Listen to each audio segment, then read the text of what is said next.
Olá a todos, sejam bem-vindos, uma boa noite a todos vocês. Mais um encontro nosso, virtual, em função da pandemia, da nossa necessidade de isolamento social. Agradecer primeiramente a Deus pela oportunidade de estarmos aqui conversando um pouco sobre os ensinamentos dele. Agradecer a direção da casa, a coordenação de divulgação doutrinária, pela confiança e pelo convite para a noite de hoje. Então, mais uma vez, sejamos todos bem-vindos. E o tema de hoje, ele tem, de certa forma, a ver com o que nós estamos vivenciando, né? Essa pandemia, a luta que nós estamos vivendo hoje, é exatamente o desenvolvimento de uma vacina, né? E esse desenvolvimento dessa vacina vai se dar através da ciência. E o tema de hoje será Aliança da Ciência e da Religião, a necessidade para a regeneração. Então, como nós já vemos falando aqui, né, a necessidade dos tempos de hoje de nós colocarmos o espírito em evidência. E não o espírito em termos dogmáticos ou religiosos, mas a espiritualidade. É isso que é a necessidade maior. E para a gente colocar essa espiritualidade em evidência, nada melhor do que uma aliança da ciência com a religião. Se nós passarmos agora para os objetivos da noite, nós vamos tentar conversar aqui e responder a essas perguntas, né? Há necessidade da aliança de ciência e religião? Ou seja, tem que acontecer? Qual seria o papel do espiritismo nessa aliança? E por último, nós vamos tentar mostrar um pouco do que está acontecendo, né, atualmente no desenvolvimento dessa aliança, ou seja, a ciência e a espiritualidade caminhando juntas. A nossa reflexão inicial vai ser com o Livro dos Espíritos. Nós vamos usar praticamente essas 3 perguntas aí como base para quase todos os nossos comentários. Vem a pergunta 19, isso está no capítulo 2º do livro 1º do Livro dos Espíritos, que fala da união de matéria e espírito, da criação de espíritos e matéria por Deus. Pergunta 19. Não pode o homem, pelas investigações científicas, penetrar alguns dos segredos da natureza? Resposta. A ciência lhe foi dada para o seu adiantamento em todas as coisas. Ele, porém, o homem, não pode ultrapassar os limites que Deus estabeleceu. Vejam aí quantas vezes a palavra científico, ciência aparece. Na sequência, dado é ao homem receber, sem ser por meio de investigações da ciência, comunicações de ordem mais elevada acerca do que lhe escapa o testemunho dos sentidos? Resposta: sim. Se o julgar conveniente, Deus pode revelar o que a ciência não é dado aprender. Então vejam bem, a ciência é necessária para o desenvolvimento dos homens, mas não é suficiente. Então nessas 2 perguntas nós já estamos tendo uma reflexão, uma pista, digamos assim, da necessidade dessa aliança da ciência com a religião. E aí na pergunta 27, há então 2 elementos gerais do universo, a matéria e o espírito? Sim, e acima de tudo, Deus, o Criador, o Pai de todas as coisas. Deus, espírito e matéria constituem o princípio de tudo que existe, a Trindade universal. Vejam só, se a religião ela pode estudar e pode nos trazer revelações e encerrar ensinamentos morais, ou seja, acerca do nosso espírito, acerca do propósito de estarmos aqui, a ciência nos traz os ensinamentos do campo material. Então, se só existe espírito, matéria e Deus, a aliança da ciência e da religião é mais que necessária. Vamos ver o que é que fala nos próximos slides, a gente começando o Evangelho segundo o Espiritismo. Está no capítulo 1º, no item 8. O primeiro parágrafo é assim: a ciência e a religião são as duas alavancas da inteligência humana. Viram na pergunta 27? Que quando a gente, tirando Deus, sobra matéria e espírito, uma é a ciência, a outra é a religião, que são as duas áreas de conhecimento que nos ajudam a desenvolver esses dois campos. Uma revela as leis do mundo material, a outra as do mundo moral. Tendo, no entanto, essas leis o mesmo princípio que é Deus, não podem contradizer-se. A incompatibilidade que se julgou existir entre essas duas ordens de ideias provém apenas de uma observação defeituosa e de excesso de exclusivismo de um lado e de outro. Daí um conflito que deu origem à incredulidade e à intolerância, o que a gente não precisa se aprofundar. Todos nós já sabemos que existem esses conflitos, né, entre a ciência e a religião. A religião desprezando a razão científica e a razão científica em nada absorvendo os conhecimentos espirituais, né? Então, para que a gente possa continuar ainda no Evangelho segundo o Espiritismo, é toda uma revolução que neste momento se opera e trabalha os espíritos.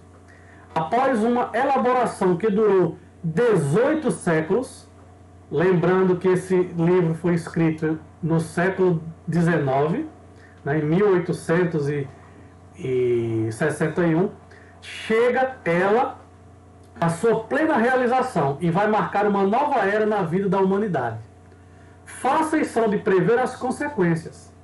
Acarretará para as relações sociais inevitáveis modificações, às quais ninguém terá força para se opor, porque elas estão nos desígnios de Deus e derivam da lei do progresso, que é da lei de Deus. Vejam que o antagonismo que hoje a gente vê entre ciência e religião nada mais foi o resultado do que o orgulho e o egoísmo, que são as duas chagas da humanidade aplicadas de cada ponto de vista.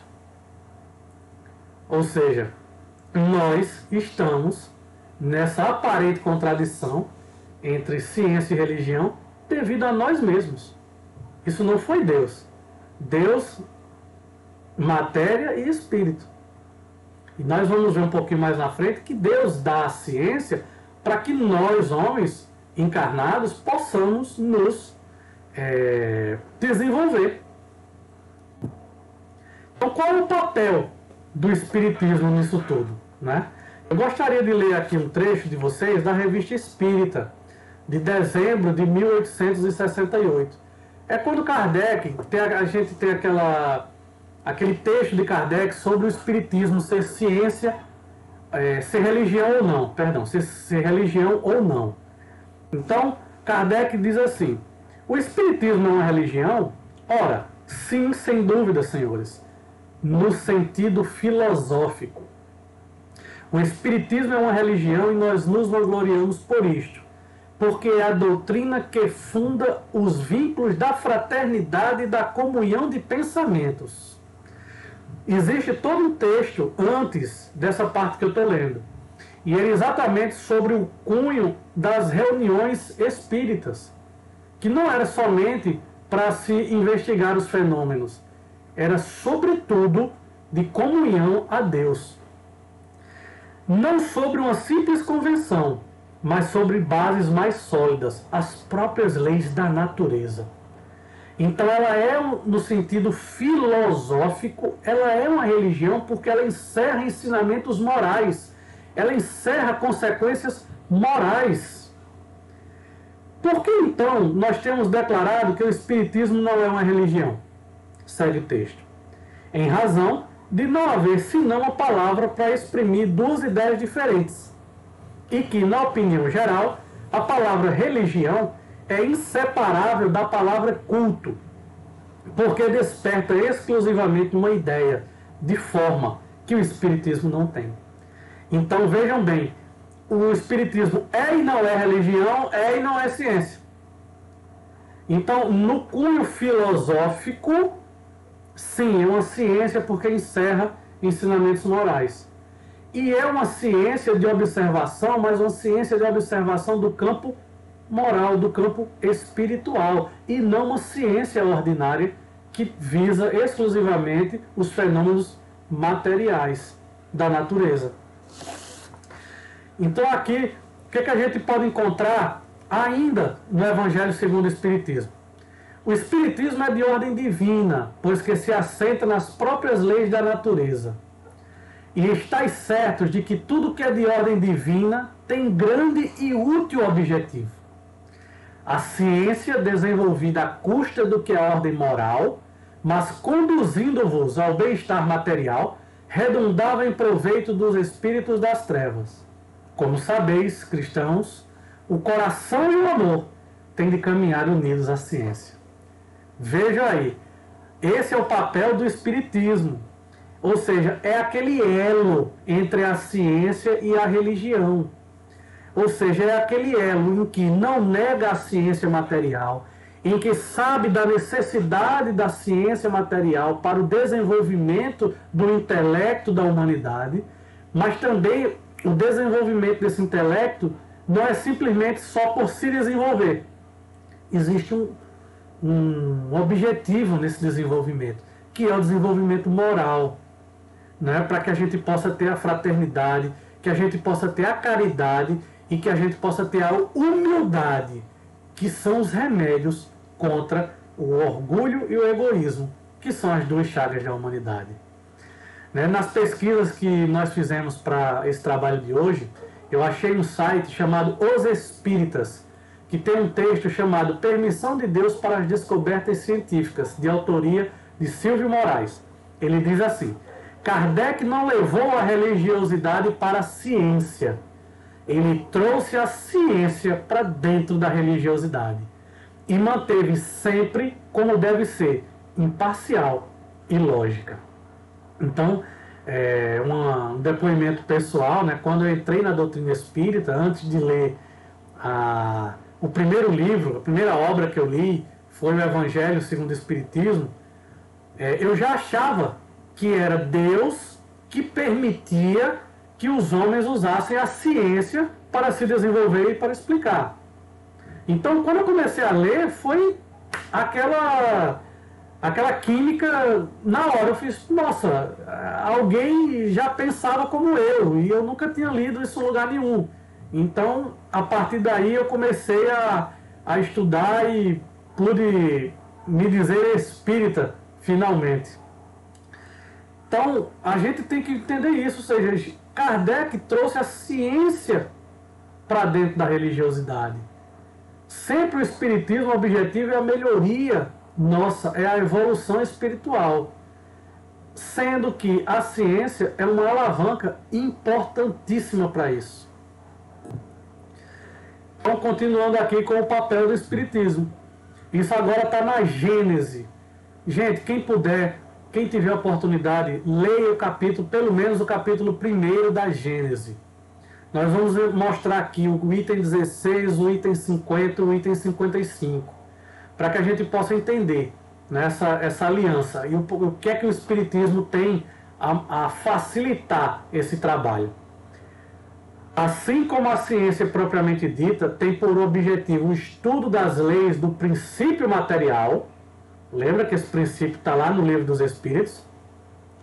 O objeto especial do Espiritismo é o conhecimento das leis do princípio espiritual, ou seja, uma ciência espiritual.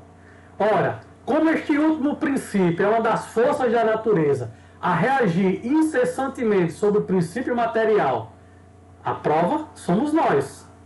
Carne, corpo material, com uma alma incorporada e agindo por meio desse.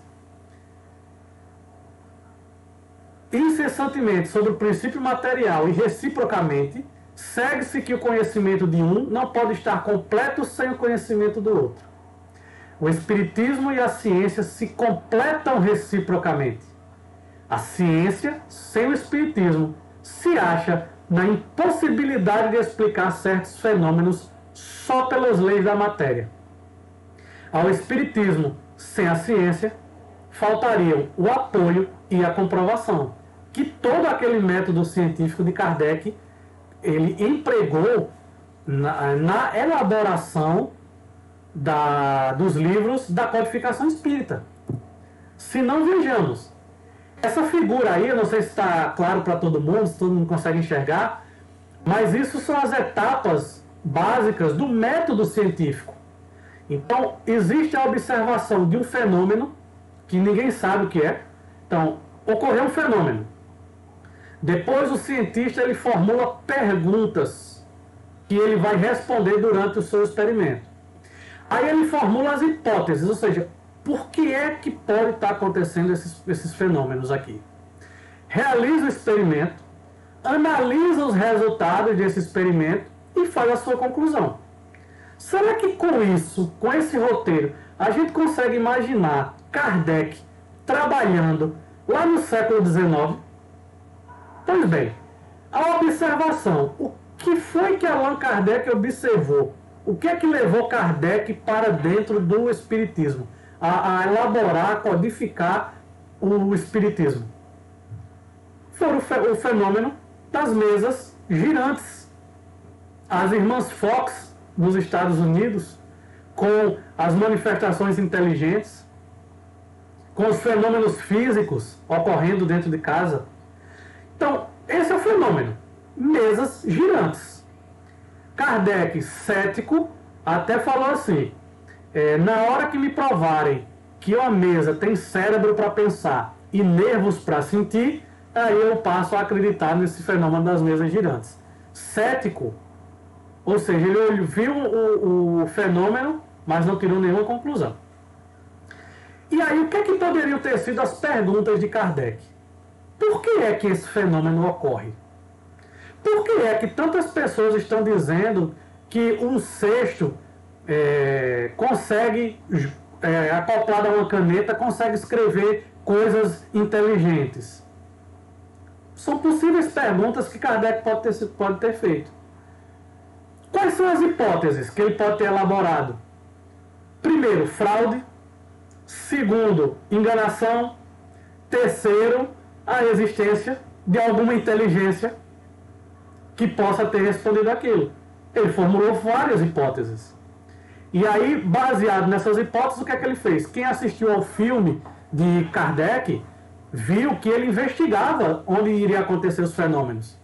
Ele pisava no palco, ele batia para saber se tinha alguma coisa oca por baixo. Ele investigava se não tinha aqueles fios de nylon bem finos que a gente não consegue ver de longe. Ou seja, ele descartava qualquer tipo de fraude primeiro. Mas por que ele descartava a fraude? Porque era uma hipótese que ele tinha levantado. Isso é método científico na veia. E aí começou a fazer os experimentos. Que foi o quê? Quando ele percebeu a existência de certas pessoas com algumas faculdades através das quais os fenômenos aconteciam. Que eram os médiuns.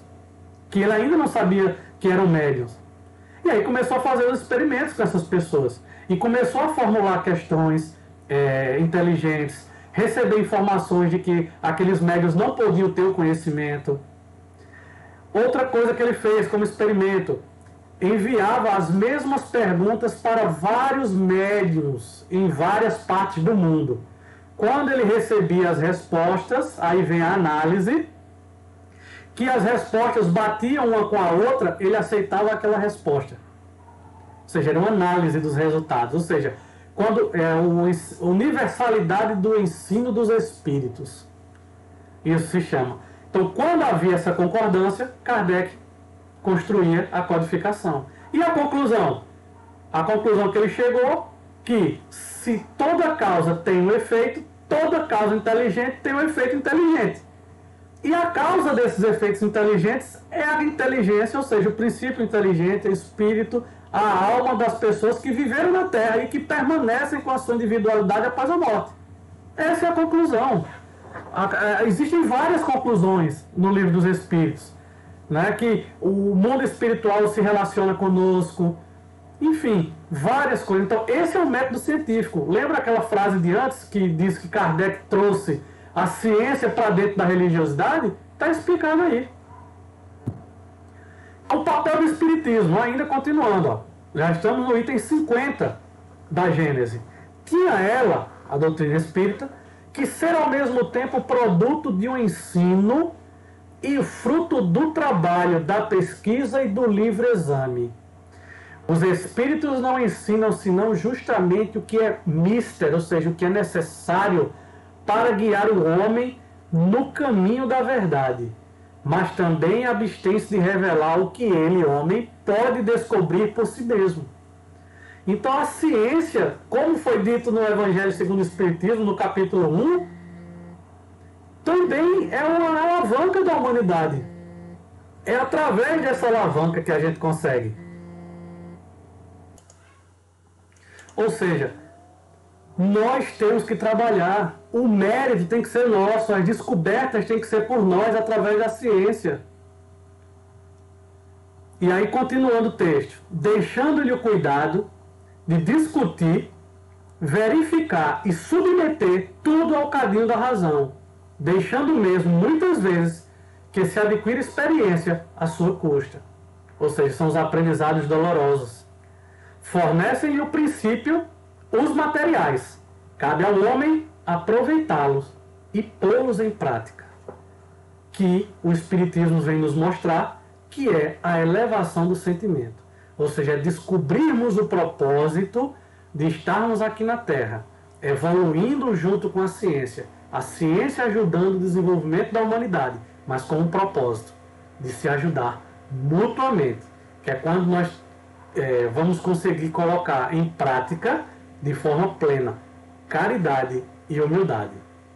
Então, se a gente prosseguir, né, aqui no item 55 tem aquela frase que nós sempre usamos nas nossas palestras, mas quase nenhuma vez a gente encontra a referência. Então Kardec continua aqui. As descobertas que a ciência realiza, longe de rebaixarem, glorificam a Deus. Unicamente destrói o que os homens edificaram sobre as falsas ideias que formaram de Deus. Ou seja, aquele aparente antagonismo que a gente viu no início da nossa conversa, né? Ou seja, da religião negar a ciência negar a existência de Deus porque ela é fruto do estudo das religiões. Ou seja, não, o Espiritismo vem para juntar isso. E aí vem essa frase que eu comentei agora. Caminhando de par com o progresso, o Espiritismo jamais será ultrapassado. Porque se novas descobertas lhe demonstrassem estar em erro acerca de um ponto qualquer, ele se modificaria nesse ponto. Se uma verdade nova se revelar, ele a aceitará. Aqui veio uma historinha bem curta, quando Chico Xavier lançou o livro Missionários da Luz. André Luiz, que foi o espírito que psicografou o livro, ele falou muitas novidades acerca dos campos biológicos, do corpo, enfim, das células. E aí os médicos da Terra leram aquele livro e ainda a ciência não tinha chegado naquele ponto. E aí eles foram conversar com o Chico Xavier. E disseram, Chico, a gente quer conversar com você porque tem algumas informações que estão erradas aí no seu livro e a gente gostaria de corrigir se possível. Aí Chico Xavier estava lá com eles, aí ele falou, olha, o André Luiz está aqui comigo, mas o André Luiz está dizendo que não tem nada errado. Ainda não é o tempo de se chegar nesse conhecimento. Ou seja, não estava errado. A ciência ainda não tinha acompanhado. Então, o Espiritismo ele se assenta sobre as leis da natureza. A ciência faz parte das leis da natureza. A física, a química, a biologia estuda as leis da natureza no campo material. Então, se tiver alguma coisa que precise ser modificada no Espiritismo, porque a ciência provou que tinha algum erro, ou que mostre um outro caminho, o Espiritismo não se modifica naquele ponto, aquele conhecimento. Então, aqui no preâmbulo, que é o fechamento do que a gente tem de definição da doutrina espírita, que é o próprio Kardec que falou, né? O Espiritismo é, ao mesmo tempo, uma ciência de observação e uma doutrina filosófica. Olha só, gente. Ciência de observação, ou seja, a observação dos fenômenos mediúnicos. A observação dos fenômenos de interação do plano espiritual com o plano terreno. E uma doutrina filosófica, porque constrói um conhecimento que nos leva a Deus. Como ciência prática, ou seja, de experimentação, ela consiste nas relações que se estabelecem entre nós, encarnados, e os espíritos. Como filosofia, compreende todas as consequências morais que dimanam dessas mesmas relações. Então podemos defini-lo assim, isso ainda palavras de Kardec. Tudo que está nesse slide são palavras de Kardec no livro que é o Espiritismo. O Espiritismo é uma ciência que trata da natureza, origem e destino dos espíritos, bem como de suas relações com o mundo corporal. Mais à frente, eu vou sugerir um assunto para que se estude depois, que chama-se o experimento Scole, na Inglaterra. Que nada mais é, gente, agora sim, eles não têm nenhum conhecimento de doutrina espírita, mas são médiuns, eles não falam sobre Kardec, mas são médiuns. Se chamou cientistas da academia, uma equipe de TV, foi filmar a reunião mediúnica, as mesas levantaram, deram pancadas, ou seja, todos aqueles fenômenos que Kardec estudou em 1850 e alguma coisa para poder formular a doutrina dos espíritos, o pessoal estudou agora, só que com novas tecnologias, e é muito interessante, porque um dos cientistas ele fala assim, olha, eu não posso provar que existe nada aí, agora, eu também posso afirmar que existe alguma coisa. Olha só onde nós estamos chegando. Chama-se experimento Scole. Eu vou falar um pouquinho dele mais na frente. Então, quais são as consequências do Espiritismo? Como é que a gente pode fechar esse nosso assunto, né? Que aí a gente vai voltar para o Evangelho segundo o Espiritismo, no item 8, parágrafo 2º. São chegados os tempos em que os ensinamentos do Cristo têm de ser completados, em que o véu intencionalmente lançado sobre algumas partes desse ensino tem de ser levantado. Lembra quando a gente estudou no Evangelho segundo o Espiritismo que Jesus falava por parábolas porque a humanidade ainda não estava pronta? É a mesma coisa com os ensinamentos da ciência. Eles vão revelando pouco a pouco para que nós possamos ter o mérito, ter o trabalho e possamos ter a responsabilidade pela análise. Continuando, em que a ciência, deixando de ser exclusivamente materialista, tem que de levar em conta o elemento espiritual.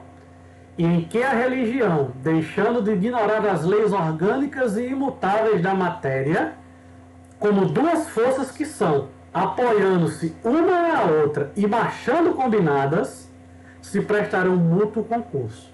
Então, não mais desmentida pela ciência, a religião adquirirá inabalável poder, porque estará de acordo com a razão, já se lhe não podendo mais opor a irresistível lógica dos fatos. Então essa aliança, gente, é essa consequência que a gente vai ter para a nossa regeneração, para a fase de regeneração do nosso planeta. E o que é que a gente pode falar hoje? Ciência e espiritualidade no século XXI. Né? Existe um palestrante espírita, tem muitas palestras dele no YouTube, em vários congressos espíritas, e, além disso, congressos médicos, congressos científicos em que ele participa. Hoje, a linha de pesquisa principal dele é a reencarnação como uma lei biológica.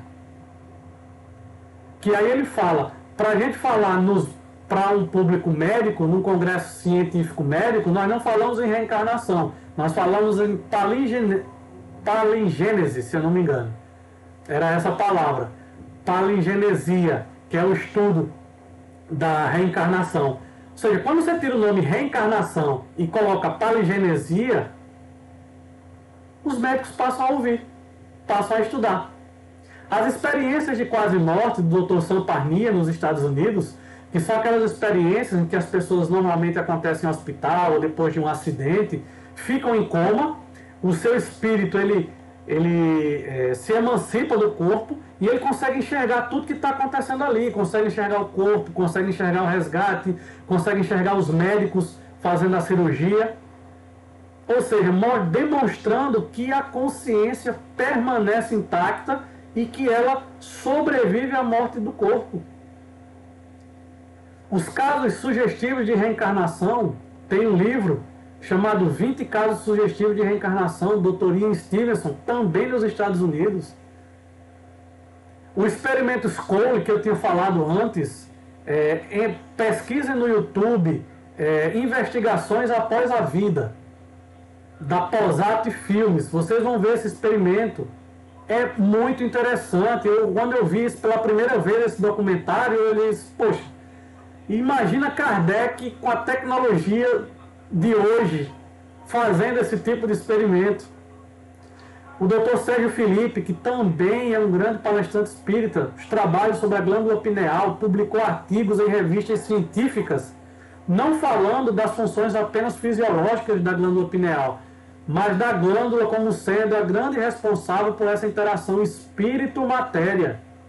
Ou seja, como se fosse a glândula da mediunidade. Então é muito interessante, ou seja, a ciência está se desenvolvendo, está estudando. E aí a gente viu que Kardec trouxe a ciência para dentro da religiosidade e agora esses cientistas estão tentando trazer a mesma coisa, ou seja, colocar a ciência dentro desses aspectos religiosos. E aí, para a gente refletir, estamos chegando ao final, uma frase de um indiano, ele é romancista, poeta, chamado Rabindranath Tagore. Cintilante é a água em uma bacia, escura é a água no oceano. A pequena verdade tem palavras que são claras. A grande verdade tem um grande silêncio. E me lembrou muito esse trabalho de hoje, né? A ciência, revelando aos pouquinhos, tem palavras que são claras. Mas esses conhecimentos, essas revelações pequenas que são nos dadas direto, elas vão formar essa grande verdade que só se chega através da reflexão, através de Deus. Esse grande silêncio que nos leva a Deus. E um outro é um físico indiano que eu gostaria de recomendar também a vocês. Essa frase foi dita numa entrevista que ele fez num programa no Brasil chamado Roda Viva em 2001. E a base de estudos dele é exatamente essa, ou seja, a gente tentar mostrar através de princípios físicos e químicos que a espiritualidade existe. E aí ele fala, se esses estudos se desenvolverem, logo no início do 3º milênio, Deus será objeto da ciência e não da religião. Então, meus amigos, que nós possamos ficar com essas reflexões. A seguir nós temos as referências, vocês podem dar uma pausa se quiser aí nas referências para clicar nos links, enfim, o que vocês acharem melhor. Aqui as sugestões de leitura, como eu tinha comentado, o Dr. Ian Stevenson, que são os 20 casos de reencarnação, o Dr. Sam Parnia, o que acontece quando morremos, a física da alma e o universo autoconsciente. Esses dois do Amit Goswami, que nós acabamos de falar. Então, sendo assim, meus amigos, minhas amigas, eu só tenho a agradecer a vocês. Que Deus possa nos abençoar hoje, agora e sempre, e que a paz do Mestre Jesus possa ficar com cada um de vocês, hoje, agora e sempre. Muita paz a todos.